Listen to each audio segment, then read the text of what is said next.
Today I'd like to talk about what I consider to be 6 essential ingredients for a life of joy, a life of happiness. Before we start, Thomas Jefferson, who wrote the Declaration of Independence, he wrote in there, life, liberty, and the pursuit of happiness, something we're all familiar with. Yes, we have a world where people are indeed pursuing happiness, but you can pursue happiness all you want, and you may find little moments of joy, maybe moments of happiness, but unfortunately for most people it's not long lasting. They have a void inside of them. They fill it with playing games or distractions, all sorts of things. This makes them feel good for a little bit, and then it sort of whets their appetite, and as they begin to have that void again, so then they need more distractions. But it turns out not to be long lasting. So let us begin. Ingredient number 1 are those people who suffer from a deep, dark, biologically based, medically based depression. They are stuck. They are in the pit. It's there in their DNA. They've been blessed or cursed, endowed with not enough serotonin or dopamine. They can't see out. Fortunately, these days we have treatment for this. Antidepressants like Prozac, which can help people then get out of the pit and onto the level playing field. Once they're on the level playing field, then they can begin to use the other ingredients for a joyful, happy life that I'm going to be talking about now. Number 2 is to have the recognition, as written in the very first line of the psychiatrist Dr. M. Scott Peck's opus called The Road Less Traveled. And that line is, life is difficult. Once we embrace the reality that life is difficult, then life actually stops being so difficult. In other words, we realize that there's going to be troubles, there's going to be problems. It's the way the world was set up. We all have our difficulties, we all have our problems. They will come our way whether we ask for them or not. Once we absorb that reality, once we quit wishing for, can't I go back to the good old days? Stops thinking that way, that I wish all my troubles could be over, and I'll just sit by the pool with a pina colada and just relax. Once we stop thinking about that way and realize, absorb the reality that there's inherent difficulties in life, then it all has to do with how you deal with those difficulties, how you look at those. Attitude is everything. In the words of Viktor Frankl, our greatest freedom is to choose our attitude no matter what comes our way. Also to recognize that when there's difficulties in life, then that could be a trigger, that could be a jump start to make things better. I think we all know that in our lives when we have descents, when we go down, sometimes that can be the impetus for us to come back up again. To recognize that life is difficult, and then, ironically, life stops being so difficult. It's all how you deal with it that makes a difference. Moving onward and upward, number 3 is gratitude. To shift your thinking from one of expectation to one of appreciation can make all the difference. The sages say that we should wake up every single morning with a sense of gratitude, that the first words out of our mouth should be a big thank you. A thank you for the soul that I have inside of me. A thank you that I have eyes that can see, that I have legs that can walk, for all the things that we take for granted. In fact, what oftentimes is advised is somebody can actually write down. They can just do writing pages every morning and write down 5 things that they have tremendous gratitude for. It'll make all the difference. And what a great start to your day. Ingredient number 4 is to get out of yourself. We live in a world these days where that big letter I, me, is everything. My needs. People want to self-actualize. Nothing wrong with that, but people get consumed by that. No, true joy comes from giving. The soul wants to give, and through giving we have more joy, more happiness. You'll find that through giving, that happiness will catch up to you. Number 5 is action. In fact, what I would call ridiculous action. People that get sort of stuck, they sort of get stuck in their ways, but just start dancing, start singing, take a good cold shower and scream. Get yourself into action mode. A lot of people say, well, I just don't feel like exercising. I don't feel like doing something. But if you just follow your feelings all the time, you may not do anything. Action will actually generate the feeling. And so get yourself out there, do ridiculous things. In my family that I grew up in, we used to call it being a gooner. Ridiculous action. And finally, ingredient number 6 for a life of joy and happiness, ladies and gentlemen, is what we often talk about here, which is to know who we truly are and to know where we are going. We are not our failures. We are not our bank account. We are not our feelings. We are a divine soul, and we are here on a mission. We got to get out of this place if it's the last thing we ever do. Yep, we have to get out of those places, those places that drag us down. And so if you use these 6 ingredients, I promise you, you will have a life with much more joy and much more happiness. If you should have any comments or additional ingredients that you want to share with me, please share them in the space below. It's one of the biggest problems in psychiatry today, and it goes like this. How many pills can a doctor prescribe when silence could help even more? Yep. I imagine every one of us knows somebody or ourselves that we are taking a psychiatric medication. They become all over the place. And in children and adolescents, it's gotten gigantic.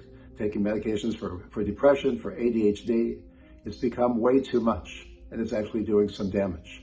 I can't tell you the number of people that walk into my office, and when I ask them why they're there, their first answer, the first statement they say is, I need medication for my ADHD. I need medication for sleep. I need medication for depression or anxiety.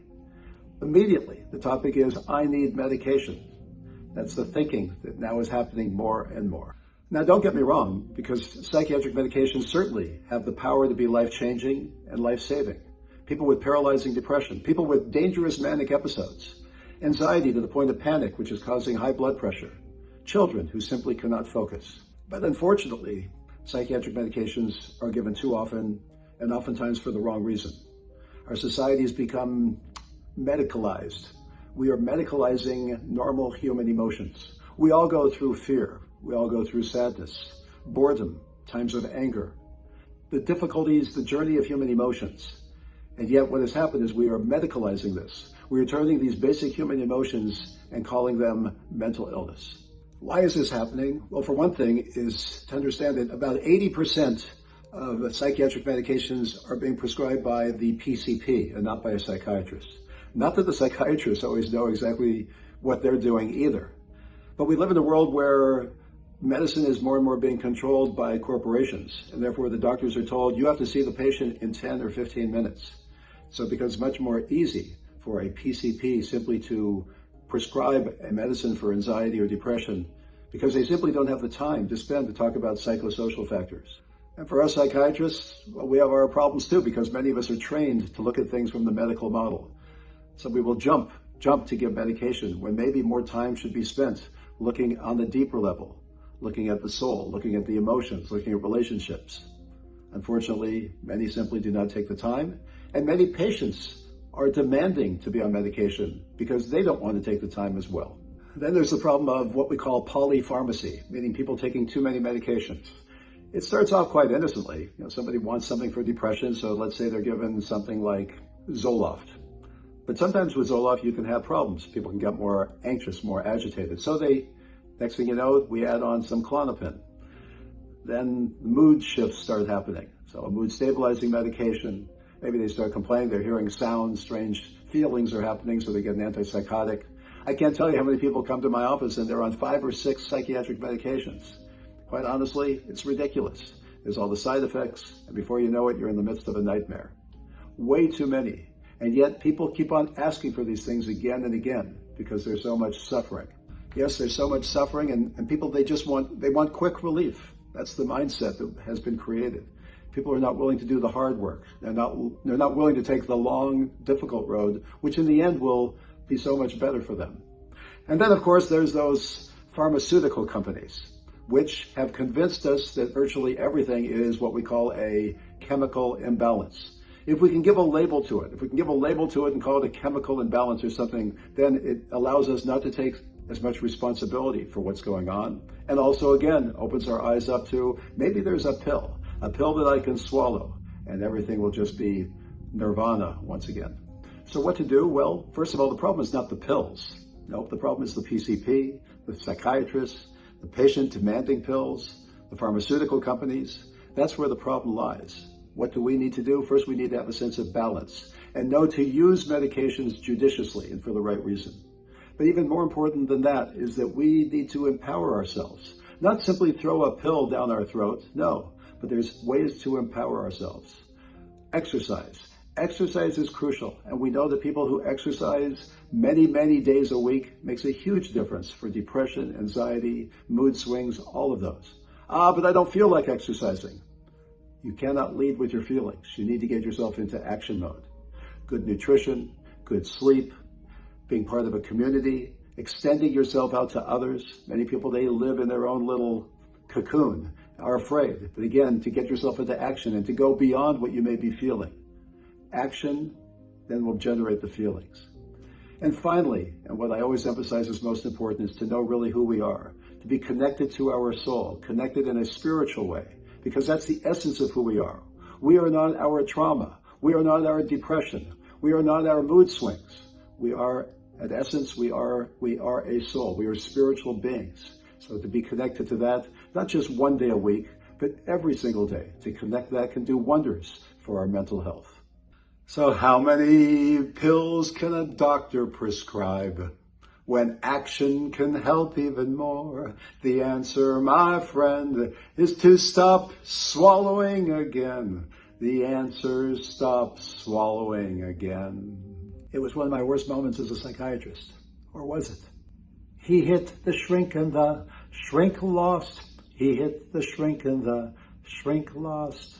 Yep, that's what happened to me. He hit the shrink, who was me, and I lost.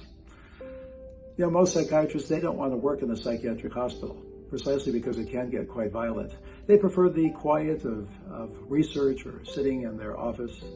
But for me, I like the hospital. The high drama, the excitement, working with a team of other people. At the same time, there can be the potential for violence. Many of these patients, they have very poor impulse control. They fly off the handle very easily. And so it was on a seemingly innocuous Tuesday morning. I was making rounds, and this particular patient, he was a big guy, about 6'5". He was clearly very, very manic, very much hyper, out of control. And I spoke with him. I said, maybe medication might be helpful for you. He said, I don't really want to try medication. I said, well, look, you don't have to, but I'm going to order lithium. It's the gold standard for what you're going through, and at least give it a try tonight, and we'll see how things go. He didn't threaten, he didn't get upset. He nodded his head, and I walked out of the room. Well, it was a few moments later, I began to hear a moaning sound coming out of that room, and the moaning sound got louder and louder and louder. And before I knew it, this 6'5" gentleman came bounding out of his room toward me, and he punched me right in the nose, right in the face.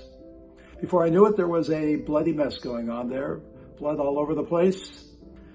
And as he was getting ready to hit me a second time, divine intervention came along, intervened, because another patient, even bigger, came running down the hall and held him from behind and restrained him so he could not hit me a second time. This gave time for the mental health assistants to come along, and because of the violence, we had no choice but to restrain him for a period of time and give him some medication so he could calm down. What then happened was sort of comical.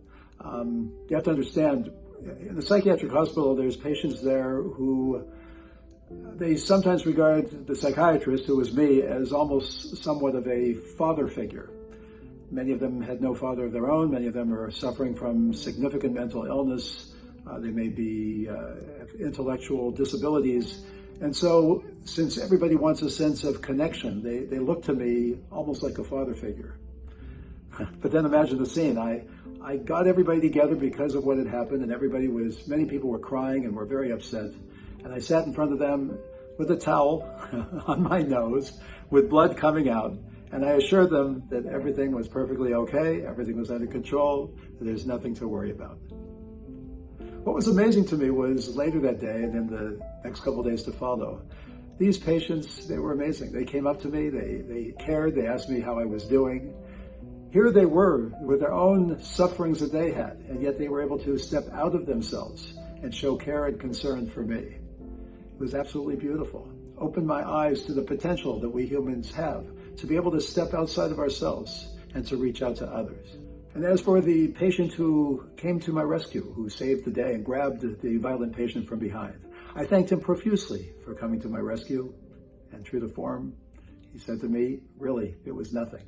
Doc, I'd do anything for you. I've looked at life from both sides now. Both sides now. How often have I seen both sides? There I was, meeting with a 28-year-old woman there in the hospital. She'd been admitted because of severe, violent mood swings.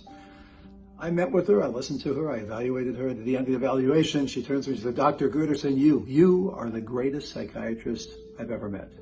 You took so much time, you listened to me, I feel like you really bonded with me.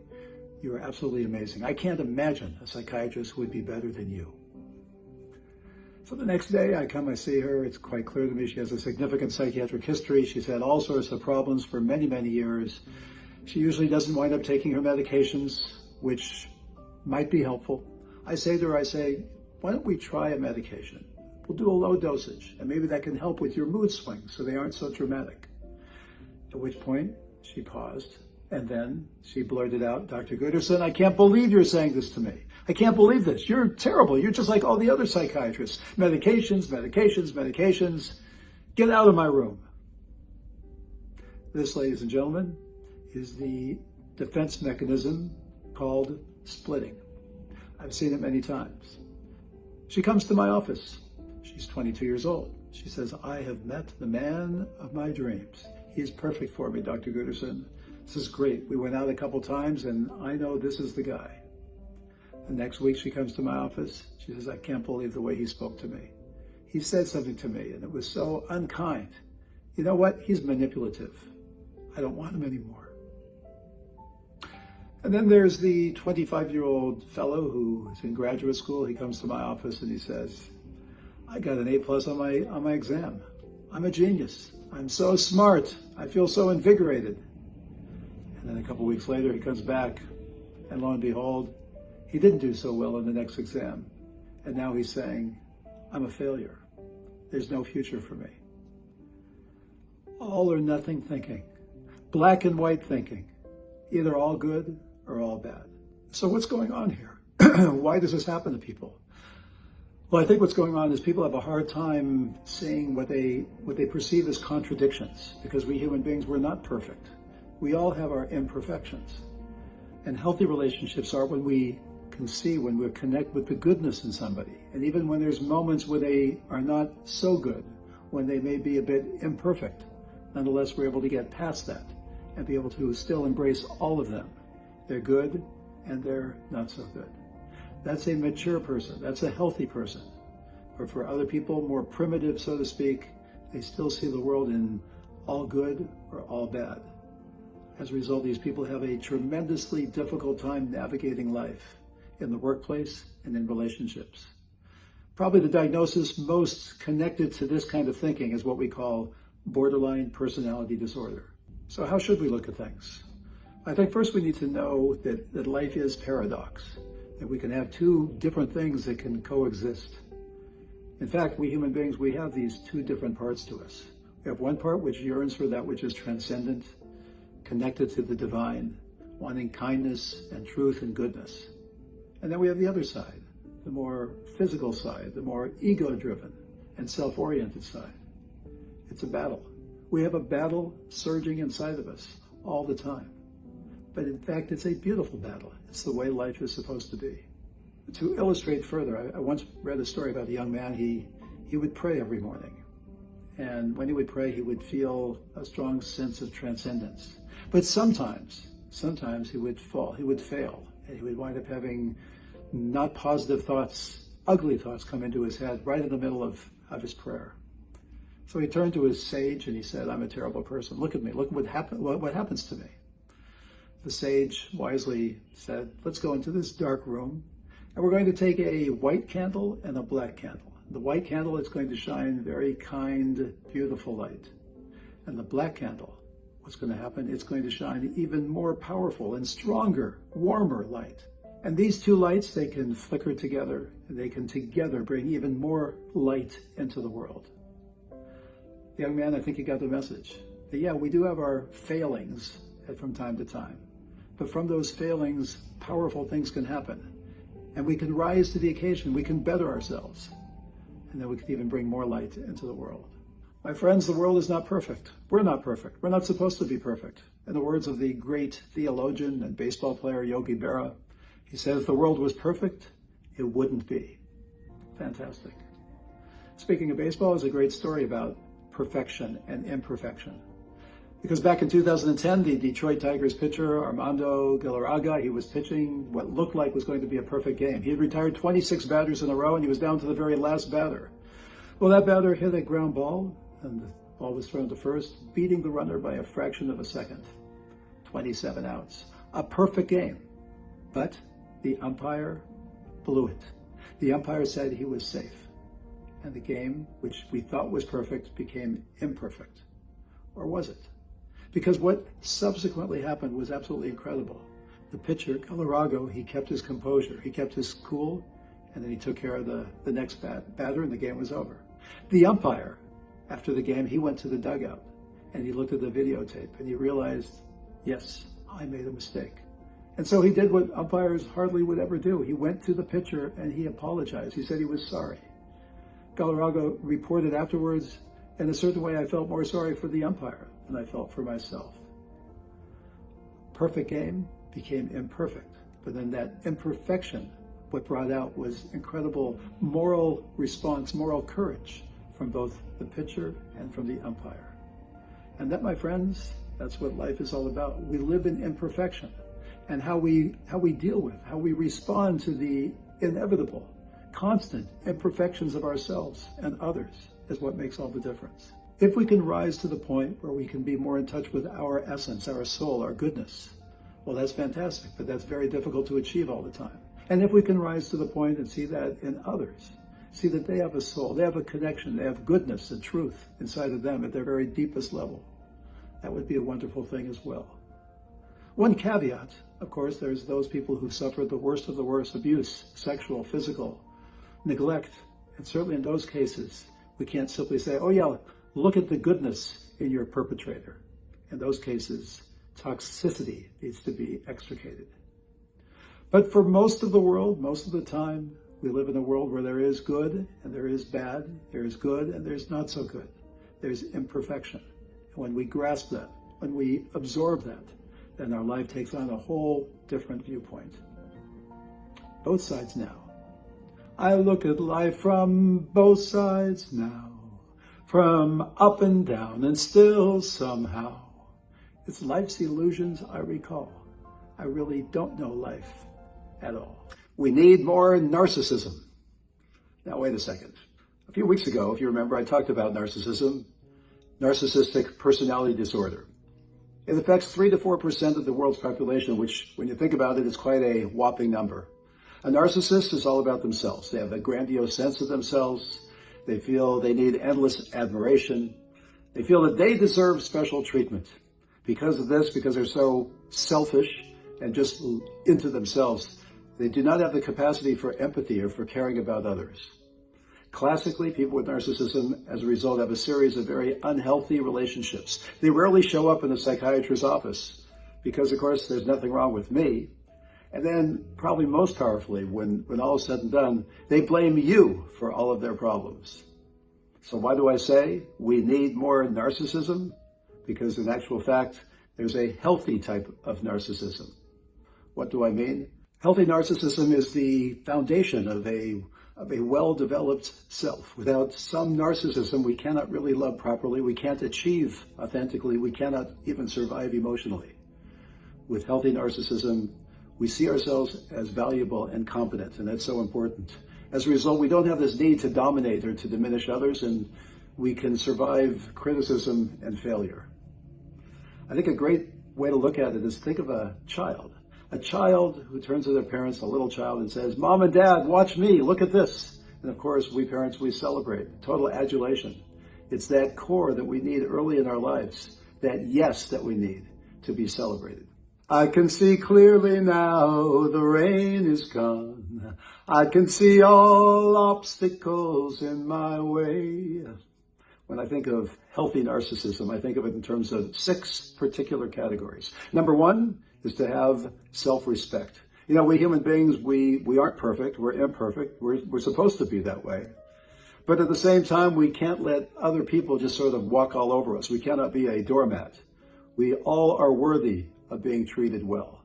Self-respect. Number 2 is to have a healthy ambition. Ambition, not because we want to impress others, but because we want to reach our full potential and then go out into the world and light it up. Number 3 is to have emotional resilience. People with healthy narcissism, when they suffer failures or criticism, which we all do, they're able to withstand that because they have a strong inner core. Number 4 is empathy. Now, I know when we think of classic narcissistic personality disorder, they lack empathy. But somebody with the healthy type of narcissism, because they have this strong inner sense, they're actually able to care for others. They're able to feel for others, to connect with the other person's inner world. Number 5 is what I call spontaneity and creativity. To be able to take risks, to be able to go out there and express yourself and not avoid. All too many people, they avoid and they hide. Express yourself, take risks. People with healthy narcissism, think of it this way, they have this strong, sturdy voice inside of them saying, you matter and you can grow. And so a story I came across I'd like to share with you, and so I read. It's called The Mirror in Miriam's Office. Miriam was a psychotherapist with a warm laugh and unapologetically bold red glasses. She had a thriving practice, and though her shelves were lined with books on trauma, anxiety, and human development, there was one thing about Miriam that most of her colleagues found curious: the mirror behind her desk. It wasn't for the patients. It was angled ever so slightly toward her. Occasionally, during sessions, she'd glance at it. Not vainly, not obsessively, just appreciatively. One day, a new client named Alex, a weary-looking startup executive, noticed it. Is that mirror for you? He asked, halfway between amusement and judgment. Miriam smiled. It is. Alex laughed. You check your reflection while people talk about their problems? Miriam leaned back, still smiling. Not to check, to remember. Remember what? He asked. That I exist, that I matter too. Alex frowned. Isn't that narcissistic? Yes, Miriam said, but in a healthy way. Alex blinked. Miriam continued. I've spent years helping people find their voice, set boundaries, reclaim their worth. But I realized I can't guide people out of their self-doubt if I'm drowning in mine.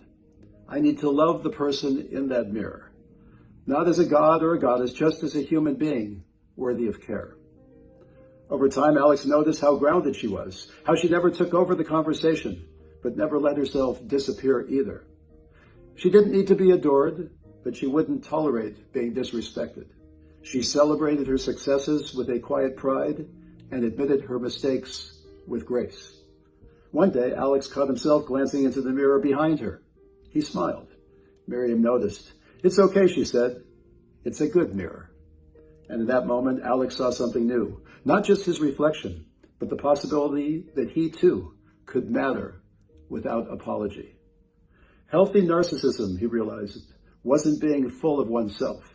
It was about being full enough to give without going empty. Which brings us to the 6th characteristic of healthy narcissism, and that is that we have a soul whose core is strength and dignity and pure goodness. When we connect to that, then we have no need, none whatsoever, to inflate ourselves. Somebody with healthy narcissism, they use the strength that they have inside themselves, the confidence that they have inside themselves, to see that they can change the world, make the world a better place. But it's also tempered with a certain amount of humility. In a story I once heard, we should think of ourselves that we have 2 pieces of paper in each of our pockets. One paper says, I am nothing but dust and ashes. The other piece of paper says, for me, the world was created. I think somebody with healthy narcissism, they know how to balance these 2 pieces of paper, and at times know when to pick which paper out of which pocket. Gone are the dark clouds that had me blind. Gonna be a bright, bright, bright, sunshiny day. So yes, healthy narcissism. We are here to bring more light into the world, but it all starts with that light from within. If you were the only girl in the world and I were the only boy. I'm going to talk about something that many people say that mental health professionals should never, ever do. But I do it. I do it from time to time. And that is, there's this sort of, I guess, unwritten law that mental health professionals and psychiatrists, they should not tell somebody what to do. They should sort of keep things open and just sort of guide the patient, but never actually give them suggestions or recommendations. Now, I do think that's true, and probably true most of the time, that you work with somebody, you listen to them, you try to connect where they are at. But I would argue there are times when helping them with a particular recommendation could be incredibly powerful and meaningful and even necessary. We are trained to look at life, to try to understand the human mind, the human heart as best we can. We aren't perfect, but we've done a lot of reading, we've done a lot of studying, we've been trained, and therefore sometimes we may see things in such a way that the best way to help somebody is not just to be this sort of blank slate and just sort of sit there and listen and sort of coax and in a subtle way sort of move the patient, move somebody in a certain direction. That may be the best strategy sometimes, but sometimes it's important to give direct advice, direct recommendation. Let me take the case of Pete. Pete comes to me and he says to me, "Doctor, my life is falling apart. Here's what happened. I'm at work and I'm married. First of all, I'm married. I have a wife. I have 3 kids. It's a great marriage. I love my kids. They're ages 10, 8, and 6. But I'm at work and I met somebody. I met somebody at work. The next thing I know, she texted me and I texted her back. It all sort of seemed to be quite innocent. And then the innocence became a little bit not so innocent, and a little bit of inappropriate kind of flirtatious things started to be said. And I sort of got into it. And next thing I know, we're getting more and more involved with each other. I don't know what to do, doctor. I'm getting very attracted to her. I love my wife. I don't want to ruin my life, and I'm scared. What should I do? So at that point, me as a psychiatrist, I have to think, how am I going to help this person? So yeah, in a way we could talk. We could explore this person's past and his own upbringing, and his parents, and the nature of their marriage, and his sense of past relationships, and try to look how he deals with things when he is attracted to something that might be not healthy for him. We could go through all of that. But he tells me she's invited me over for dinner this coming Friday night. And I could tell my wife that I have a business meeting, and what should I do? So there's no time to process. There's no time here to go through all the psychoanalytic aspects of things, to do cognitive behavioral therapy, to do dialectical behavioral therapy, to talk about all the ways that he should get close to his soul and try to understand his real inner self. There's no time for this. Pete is on the edge of the cliff. He's about to totally ruin his life. So what do? I tell him, you have to exit this immediately. You may have to quit your job if this is getting too close. You need to block her totally. I would proclaim as a mental health professional that in times like this, it is our job, it's our responsibility, it's our duty to carefully instruct somebody when they're on the edge of the cliff, not to just sort of sit there and be a blank slate, but we need to give them direction, be specific and be strong, and help them to be strong, and say, we'll meet again tomorrow and the next day, and we'll reinforce this. To me, that is much better treatment. And you may say, but it's breaking one of those laws of mental health. Sorry, but that's what needs to be done when you're on the edge of the cliff. If you were the only boy in the world, and I were the only girl, you have to look at your marriage, the preciousness of marriage, and look at it that your spouse is your everything, and you want to give everything to her or to him, and not do anything that's going to ruin that precious relationship.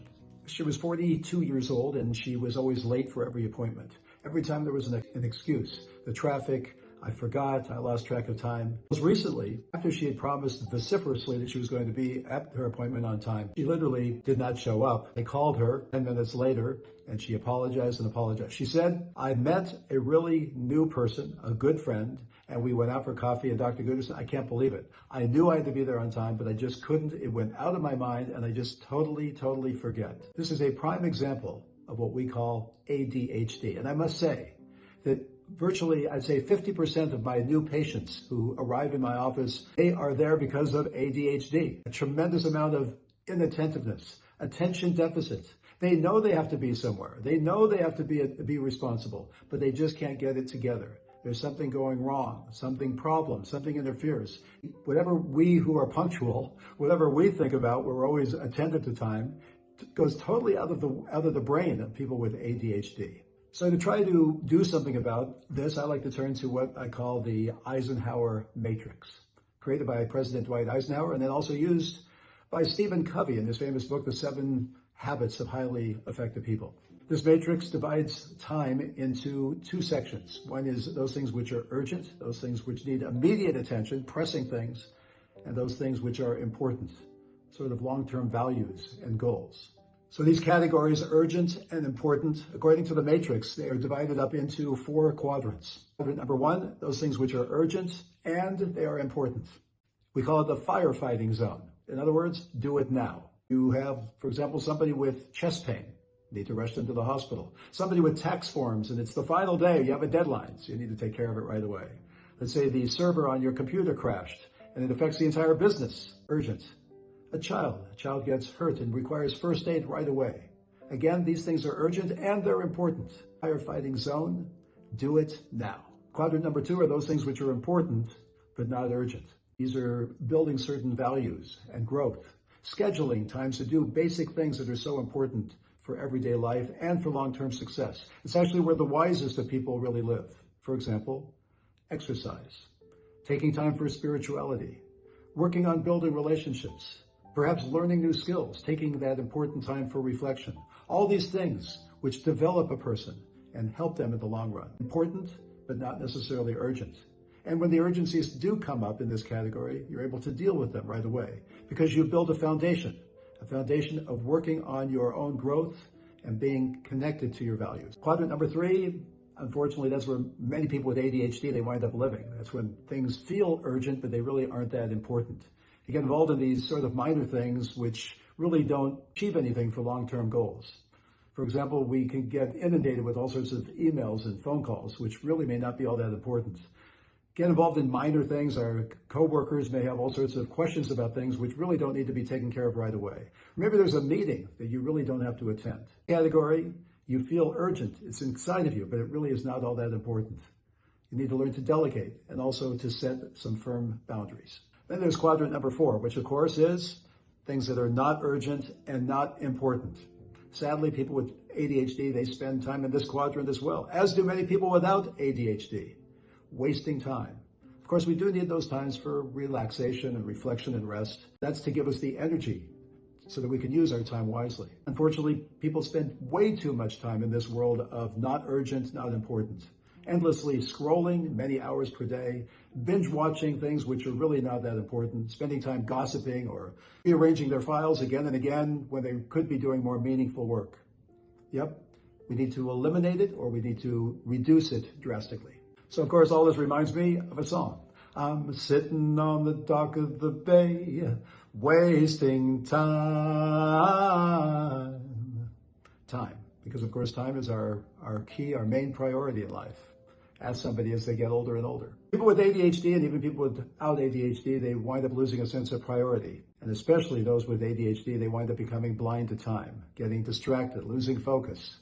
And as a result, it affects their work, it affects their relationships. So what to do? One of the treatments, of course, is medication. Medication can be very, very powerful. I've seen it work wonderfully for so many people. We need, of course, to be careful with any psychiatric medication. And most of these stimulant medications can result in a loss of appetite, which some people welcome. But if it becomes too much and people lose way too much weight, of course, that can be very dangerous.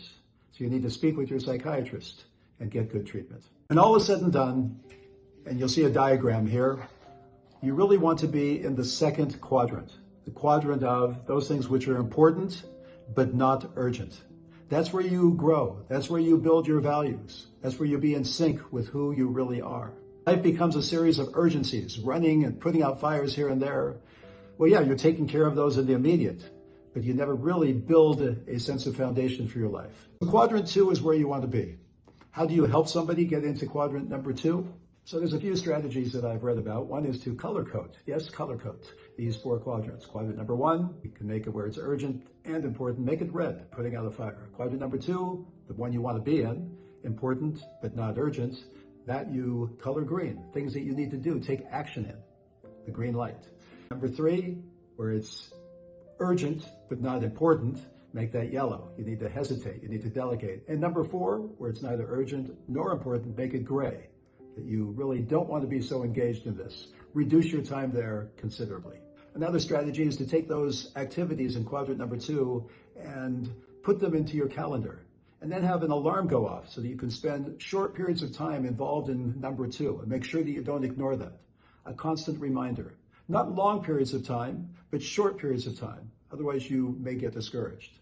Number 3 strategy is to have a coach or a therapist or a friend to help you. Talk with them about it. Make yourself vulnerable. Share your difficulties and how you can be focused more on quadrant number 2. And another strategy is what we call dopamine management, because we know that we get a surge of dopamine, that wonderful neurotransmitter, when we really get into something. In time, let's say 15 to 20 minutes in quadrant number 2, and then allow yourself to spend 5 minutes in quadrant number 4. Put a timer there so it ends, and then you return back to the important quadrant number 2. When all is said and done, when you look at quadrant number 2, well, it's really connected to who we really are. It's our soul. When we have our values straight, and then we live our values every single day. And the more and more you live with your values and practice them and put them into action, the more it will affect your neurons, what we call neuroplasticity. It'll become part of you, part of your every single day life. Sitting on the dock of the bay, wasting time. I hurt myself today to see if I still feel. That song is from Johnny Cash, and those words were in my head as I walked down the psychiatric unit to see a young woman named Lisa, 22 years old. The report I'd been given is that she'd been cutting her wrists and her thighs. I knocked gently on the door, opened the door, said, "Good morning, I'm Dr. Guterson." "Get out," she screamed. There was no ambiguity in her voice. Rage, panic, defense. And so I backed out. I've learned long ago that force only deepens the trauma. And so I complied. The next morning I returned, this time with a female nurse with me, hoping Lisa would feel safer and less exposed. I opened the door gently. She was sitting cross-legged, her back to us. I said, "Lisa, I just wanted to say," and before I could say another word, she said, "Get out, you asshole." She didn't scream it this time, but it had more poison to it, as if she'd been stirring it up all night long. And so again, I complied. The next day, the same. Lisa, she wasn't coming out of her room, so we're bringing her food to her there in her room. Staff said, "Dr. Guterson, we need to pressure her, to push her." But I said, no, we're going to leave things be. Lisa had built up a fortress, and there in her room, she sort of felt safe. We were going to respect it and wait. As the day went on, I was thinking a lot about Lisa, and something was really gnawing at me. I realized that the cuts she had made were not just physical cuts, but of course they spoke of unspeakable pain. So look at your body and to see cuts in yourself, to see cuts which represent failure, shame, and abandonment. And as I thought more and more about abandonment, a certain question came to me. The question was she adopted? And so with that in mind, the next morning I knocked on her door, opened it, and from the doorway, I didn't say good morning. I just said, "Were you adopted?" She turned and looked at me. Her eyes were like knives. She paused. There seemed to be a brief unraveling. She said, "How did you know?" I didn't have time to answer because she yelled out, "Now get the F out." Borderline personality disorder. Borderline personality disorder is one of the most commonest diagnoses that we see in patients there in the psychiatric hospital, because what happens is they will do things to hurt themselves, put themselves in danger, and that buys them an admission to the psychiatric hospital. Borderline personality basically has 9 symptoms, and if you have 5 of those, and if they disturb your functioning, your ability to be in the workplace or your social functioning, then you so-called qualify for the diagnosis of borderline. Number 1, frantic efforts to avoid real or imagined abandonment. For those of you who may remember the movie called Fatal Attraction, when they were about to depart after the weekend, she cut her wrists and was bleeding as she kissed the guy she was with, and that kept him around. Fear of abandonment. Number two, a pattern of unstable and intense interpersonal relationships, that they idealize somebody and then quickly they will devalue them, sometimes actually in the same conversation. Number three is identity disturbance, to have a very unstable self-image, not to know who one really is. Number four is impulsive behavior, getting involved with some dangerous things, overspending, sexual improprieties, substance abuse, reckless driving, and binge eating.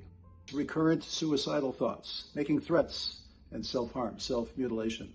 It's what we call emotional dysregulation, having very marked reactivity to those things that are going on around. Number seven is chronic feelings of emptiness, yearning for attention, feeling easily bored. Number eight is inappropriate and intense anger, even at the slightest thing. And number nine is stress-related paranoid thoughts, or to the point of having dissociations. These nine are the cardinal symptoms of a borderline personality. And so it was the next day, again with a female nurse by my side. Lisa led us into her room, into her world. She looked right at us and said, yes, I was adopted at 2 months of age. I never met my real parents. And then she opened up. She started talking about a whole carousel of failed relationships, men who had abused her, women who had mistreated her, therapists who were looking at their watch more than really listening to her. Tears were streaming down her cheeks as she shared more and more. And then she turned to me and she said, can I trust you? I knew that trust does not come easily, and trust does take time. I said, yes, you can trust me. And so later that day, I thought some more about Lisa. I thought about a little infant, not yet 2 months old, being held, but not by her mother, but by nurses. Nurses who cared, but still they were strangers. No maternal skin, no warm breast, no cooing voice, just a void. I thought about the saying that words from the heart go to the heart. But what happens when you're simply handed over? We know that a soul comes into this world with a particular mission. But what happens when your soul comes into a world that's in shadows? Lisa's pain wasn't just psychological, it was spiritual. And there she was, an attachment never formed. Hurt myself today to see if I still feel. I focus on the pain, the only thing that's real. And so the next morning, as I approached Lisa's room, I had some hope inside of me. We could build on what had happened the day before. We could talk about how trauma affects the neurons, or maybe how hurting oneself is an attempt at feeling alive, or we could just sit quietly. I opened her door, said good morning. She was sitting there looking at me, her eyes blazing, and she yelled out, "Dr. Asshole, get the hell out of here." I stood there, not angry, not disappointed, just still. Because I realized that healing is not linear. It takes time. Like old doors that open slowly with a lot of creaks and a lot of resistance. And sometimes they just slam the door shut on you once again, hoping that maybe you'll still come back.